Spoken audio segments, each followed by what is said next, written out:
जी बिल्कुल, तुर्की में कोविड-19 एक मरतबा फिर खतरे की घंटी बज चुकी है और कोविड-19 के जो फ्रेश केसेस हैं वो 50,000 से ज़ायद यौमिया केसेस रिपोर्ट हो रहे हैं। टूरिज़्म का बहुत बड़ा हब है और मिनिस्ट्री ऑफ टूरिज़्म का जो टारगेट था 30 मिलियन टूरिस्ट इस साल 2022 में उनका टारगेट था और इस वक्त तक तकरीबन 14 मिलियन टूरिस्ट जो हैं वो तुर्की में आ चुके हैं, ज़्यादातर इस्तांबुल और अंतालिया में हैं।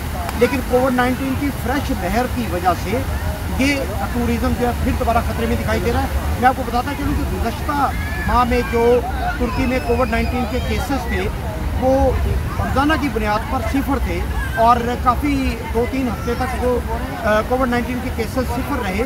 लेकिन उसके बाद जब टूरिस्ट की बहुत ज़्यादा तादाद पूरी दुनिया से यहाँ उमड़ आई तो कोविड-19 के केसेस बतदरीज बढ़ते चले गए और अब ताज़ा रिपोर्ट के मुताबिक कोविड-19 के जो फ्रेश केसेस हैं तुर्की में और इस्तांबुल में, ख़ासतौर पर इस्तांबुल और अंतालिया में, वो 50,000 से ज़ायद हो चुके हैं।